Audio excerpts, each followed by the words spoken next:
그러니까 우리가 문학을 이렇게 살펴보면은 문학에도요 여러 가지 장르가 있습니다.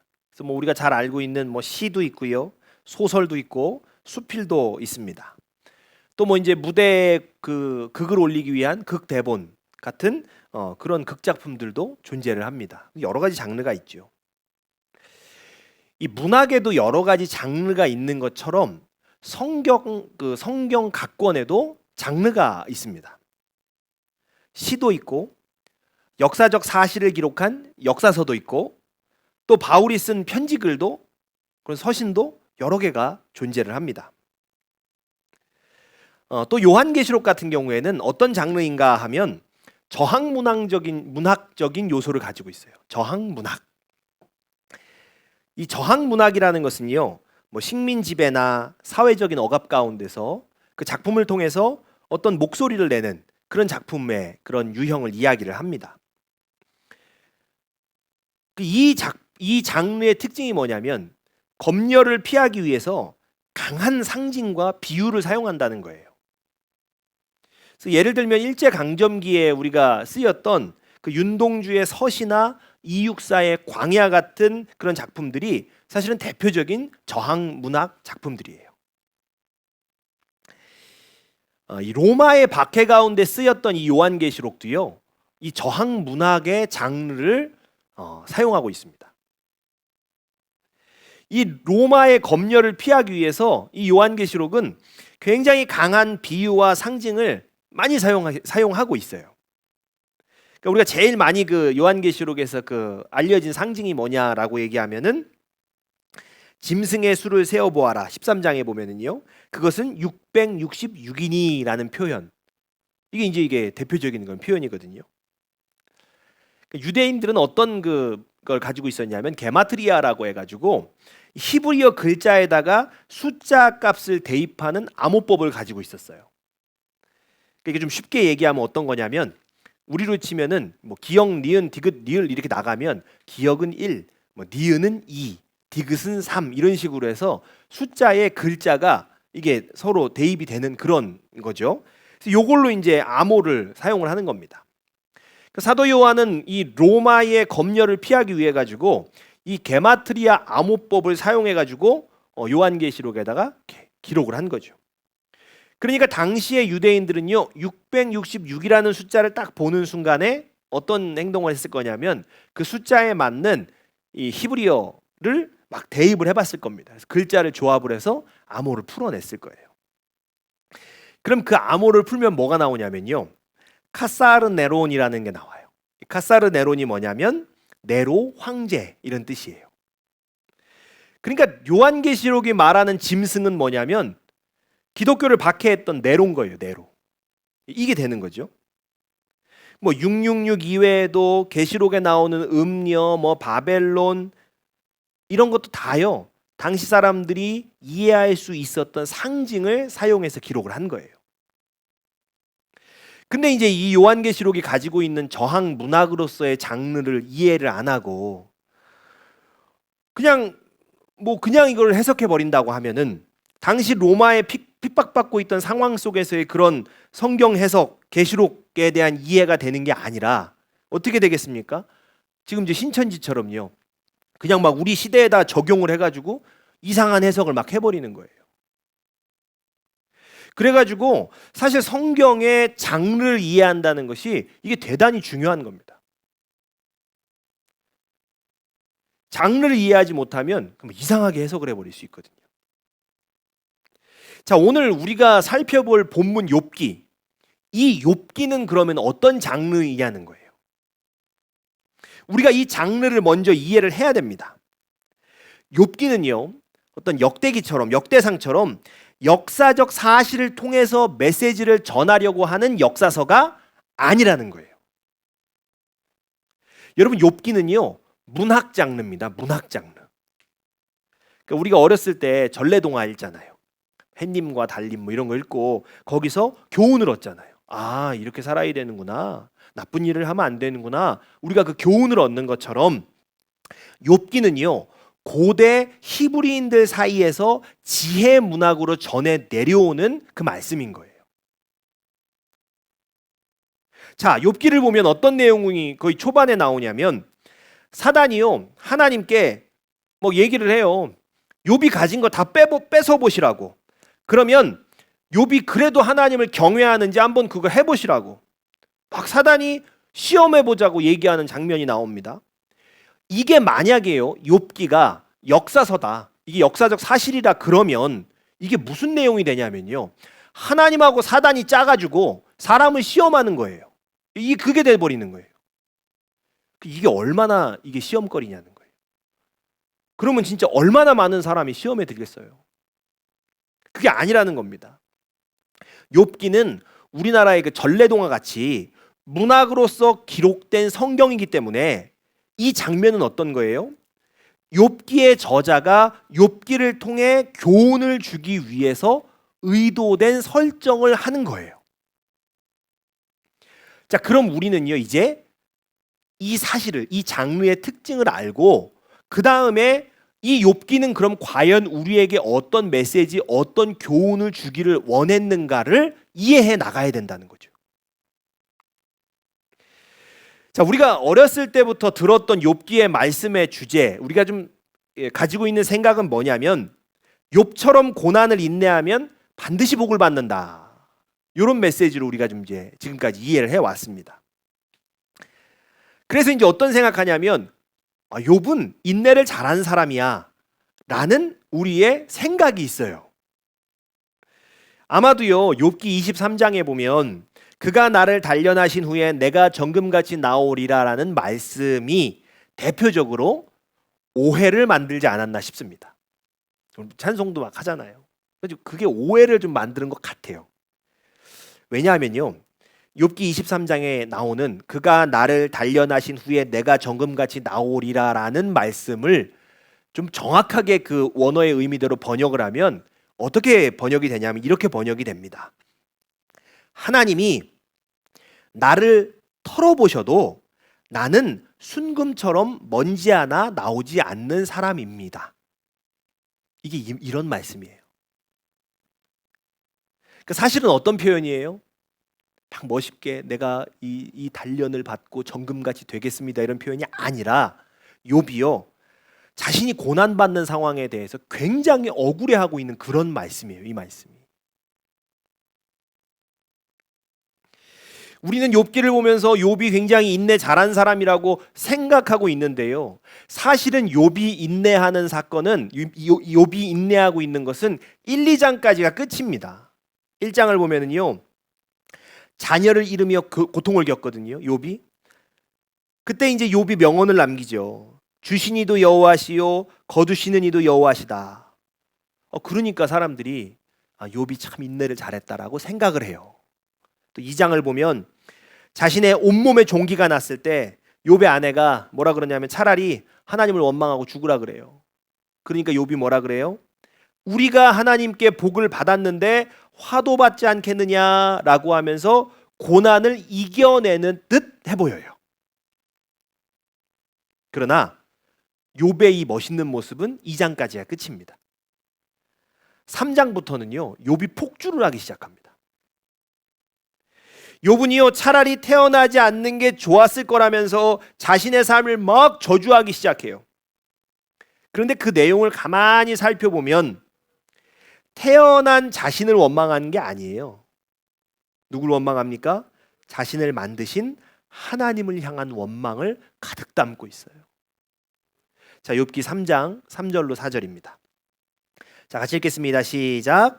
내가 낱날이 멸망하였더라면 사내 아이를 베었다 하던 그 밤도 그러하였더라면 그날이 캄캄하였더라면 하나님이 위에서 돌아보지 않으셨더라면 빛도 그날을 비추지 않았더라면. 아멘. 욥은요 자신이 태어난 날이 망했다면, 하나님께서 저 위에서 돌보지 않으셨다면 내가 태어나지 않을 수 있었었다, 그렇게 얘기를 하고 있는 거예요. 결국은요 주신 이도 여호와시요 거두시는 이도 여호와시라고 고백했던 욥은요 내가 원해서 태어난 것도 아닌데 나를 만드신 하나님 때문에 고통을 겪고 있다고 하면서 태세를 완전히 전환해 버리는 거예요. 욥이 고난 속에서도 믿음을 지키는 듯 해보였지만 결국은요, 하나님 앞에 막 대들면서 완전히 무너져 내립니다. 사실은 이게 사람의 현실이에요. 우리는요, 굳이 욥을요 막 미워할 필요가 없어요. 그리고 사실은 욥기의 저자도 욥이 믿음을 지키는데 실패하고 스스로 무너졌다는 사실을 숨길 생각이 전혀 없습니다. 욥은요, 알려진 것과는 다르게 고난을 끝까지 인내한 사람이 아니기 때문에요, 욥기는 고난을 참고 인내하면 복이 온다는 메시지를 전하고 싶은 책이 아닌 거예요. 그런데 저자의 의도는 보지 않고 자꾸 욥이 인내했다 그러면, 인내하면 다시 욥처럼 복을 받는다 그렇게 자꾸 말하면요, 사실은 욥기를 제대로 이해할 수가 없는 것입니다. 우리가 욥기에서 알아야 되는 게 뭐냐? 그것은요, 욥이 왜 믿음을 지키지 못하고 스스로 무너졌는가? 그걸 알아야 되는 거예요. 이거를 알아야 욥기가 전하고자 하는 메시지를 제대로 이해할 수 있는 겁니다. 우리도 신앙생활 하다 보면 믿음 못 지킬 때가 있죠. 믿음을 지키지 못할 때가 사실은 여러 상황이 있어요. 그 중에 하나가 뭘까요? 내가 가진 신앙의 상식으로 이해되지 않는 문제를 만났을 때, 내가 가진 신앙의 상식으로는 이게 이해가 안 되는 상황을 만났을 때, 그때 우리는요, 이게 믿음 지키기가 어려워지는 거예요. 욥의 상황이 그렇습니다. 욥의 상황이요. 욥기의 저자는 처음부터 욥기의 상황 설정을 지금 시대 우리가 읽어도 이해할 수 없는 상황으로 설정을 해놨어요. 욥의 고난이 욥이 무엇을 잘못해서가 아니라 처음부터 사단이 하나님께 욥이 가진 것을 빼앗겨도 하나님을 경외하는지 알아보자 이렇게 얘기하는 데서부터 시작을 하거든요. 그러니까 욥기는 하나님을 믿는 어느 누가 봐도 이해할 수 없는 상황을 처음부터 의도적으로 제시하고 있는 거예요. 보통 그리스도인에게 주어지는 고난에는요, 이유가 있습니다. 그런데 욥의 고난은 시작에서부터 이유가 말도 안 되는 거예요. 그렇기 때문에요, 욥기를 고난을 인내하려는 사람의 입장에서 본다. 고난을 인내하려는 사람이 이 욥기를 본다? 인내하려고 이 욥기를 본다 그러면 거긴 답이 없는 겁니다. 답을 찾을 수가 없어요. 그러니까 고난을 인내하려고 하는 사람은요, 욥기 볼 것이 아니라 야고보서나 베드로전서를 봐야 돼요. 욥기는 고난에 대해 인내를 말하고 싶은 성경이 아닙니다. 내 신앙의 상식으로는 도저히 이해 안 되는 상황을 만났을 때 그때를 말하고 싶은 성경이 욥기예요. 욥기는 욥에 대해서 어떻게 표현하고 있냐면, 욥이 온전하고 정직하고 하나님을 경외하는 사람이라고 이야기를 해요. 심지어 뭐라고 얘기합니까? 욥은 동방 사람 중에 가장 훌륭한 사람이라고 기록을 해요. 그러니까 욥이요, 이렇게 자신처럼 하나님을 잘 믿고 착하게 사는 사람에게 이런 고난이 왔다? 이해할 수가 없는 거예요. 그래서 오늘 본문 7절에는 이렇게 기록을 하죠. 우리 7절 말씀을 세 번역으로 보겠습니다. 시작. 내게 죄가 없다는 것과 주님의 손에서 나를 빼낼 사람이 없다는 것은 주님께서도 아시지 않습니까? 아멘. 욥은 하나님께요, 자신이 죄가 없는 것을 아시지 않습니까? 라고 항변하는 거예요. 내가 왜 죄가 없는데 고난이 오냐? 이게 사실 욥이 가지고 있던 신앙의 상식이에요. 욥은 어떻게 생각하고 있었습니까? 하나님을 잘 믿고 착하게 살면 고난당하지 않는다는 거예요. 이게 욥이 가진 신앙의 상식이었고 그의 신앙의 핵심이었어요. 욥이 믿는 하나님은 어떤 하나님이에요? 착하게 살면 상 주고 그렇게 못 살면 벌 주는 법칙 속에 계신 것이 욥의 하나님이었어요. 그래서 그는 최선을 다해서 착하게 산 거예요. 동방에서 가장 착한 사람으로 살려고 노력했던 거죠. 그러나 사실은요, 이게 욥이 하나님을 아는 지식의 전부였다는 거예요. 하나님께 잘하면 고난받지 않는다. 이게 욥이 아는 신앙 상식의 전부였다는 거죠. 그런데 욥이 가진 신앙의 이 상식으로 이해할 수 없는 상황을 만나버린 겁니다. 욥의 믿음은요, 자신의 신앙 상식에서 벗어난 환경을 만나니까 버티지를 못하고 결국 무너져 내려버린 거예요. 그렇게 무너진 욥은 어떻습니까? 하나님 앞에 막 항변을 하는 거예요. 종교적으로도 도덕적으로도 자기 잘못한 게 없다. 하나님께 되려 하나님께 잘못이 있다. 그렇게 얘기하면서 막 폭주해 버리는 거죠.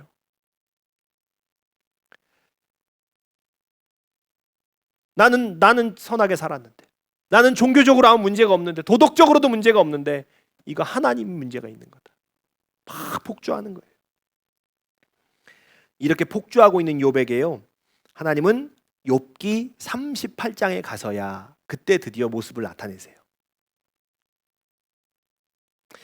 욥에게 나타나신 하나님은요, 그 욥에게 질문을 합니다.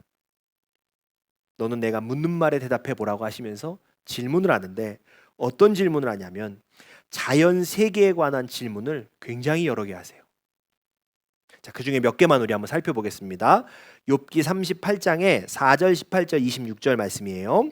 같이 한번 보겠습니다. 시작. 내가 땅에 기초를 놓을 때에 내가 어디 있었느냐? 내가 깨달아 알거든 말할지니라. 땅의 너비를 내가 측량할 수 있느냐? 내가 그 모든 것들을 다 알거든 말할지니라. 내가 하늘의 궤도를 아느냐? 하늘로 하여금 그 법칙을 땅에 베풀게 하겠느냐? 아멘. 잘하면 상 주고 못하면 벌 주는 하나님, 그 하나님만 알던 욥에게요, 하나님은요, 하나님께서 만드신 창조 세계의 질서에 대해서 묻고 계시는 거예요.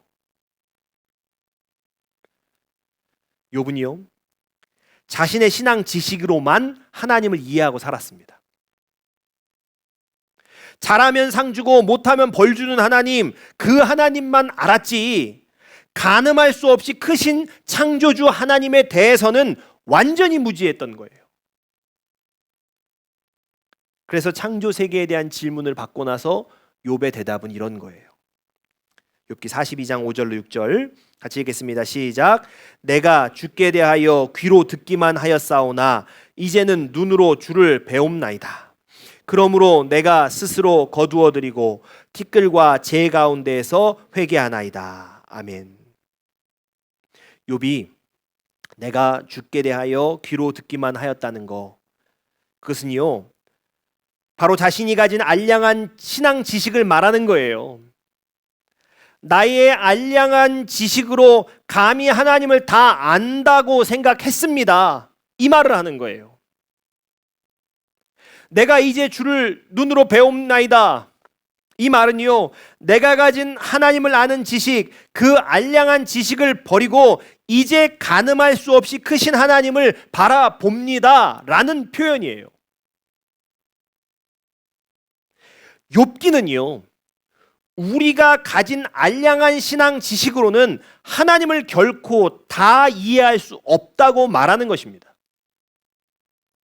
그래서요, 아예 처음부터 누구도 이해할 수 없는 상황으로 설정해 버리신 거예요. 자, 그런데 나의 알량한 신앙 지식으로 얼마나 잘난 척을 하고 있냐고 욥기는 묻고 있는 거예요. 욥과 욥의 세 친구의 대화가 전부 다 그런 것입니다. 나의 얕은 신앙 지식으로 내 인생을 해석하고 남의 인생을 얼마나 분석하고 있냐는 것이에요. 그러다가 나의 신앙 지식으로 이해할 수 없는 상황을 만나면 믿음을 내던져버리고, 내가 가진 하나님을 아는 지식에서 벗어나 버리면 내가 잘못한 게 아니라 하나님께 잘못이 있다라고 폭주해 버리고 그 신앙인들의 민낯을 고발하고 있는 것이 바로 욥기인 거예요. 그리고 동시에 욥기는요, 내가 하나님을 잘 안다고, 내가 하나님을 잘 믿고 있다고 생각하는 사람들에게 너의 신앙의 상식에서 벗어나는 하나님을 만나면 너는 어떻게 반응할 것이냐고 우리에게 도전하고 있는 것입니다.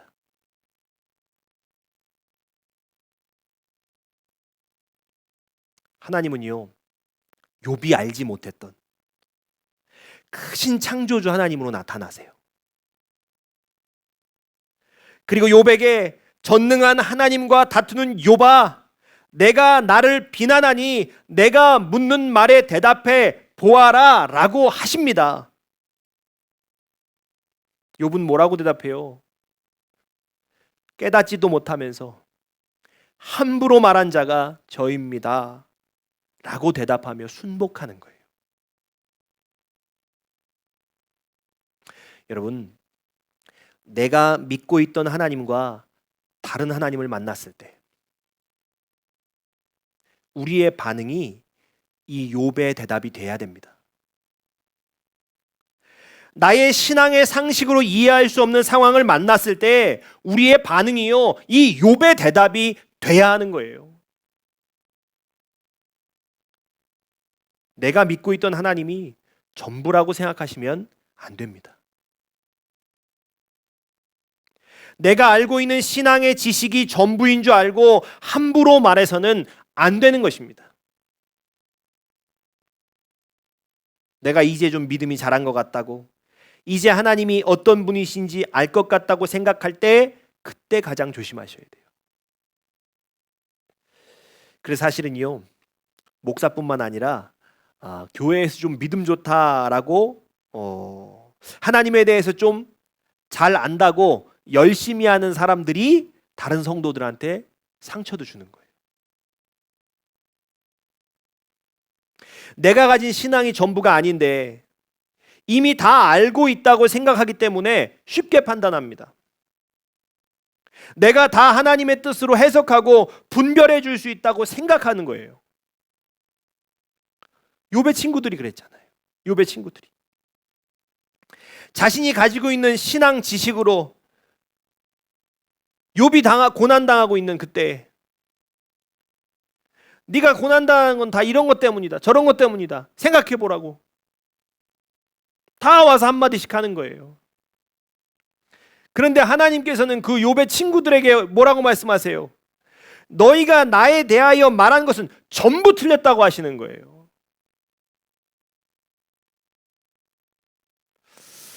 그러니까 여러분, 때로는요, 제가 부족해서 잘 모르겠습니다 라고 말하는 게 정답일 때도 있습니다.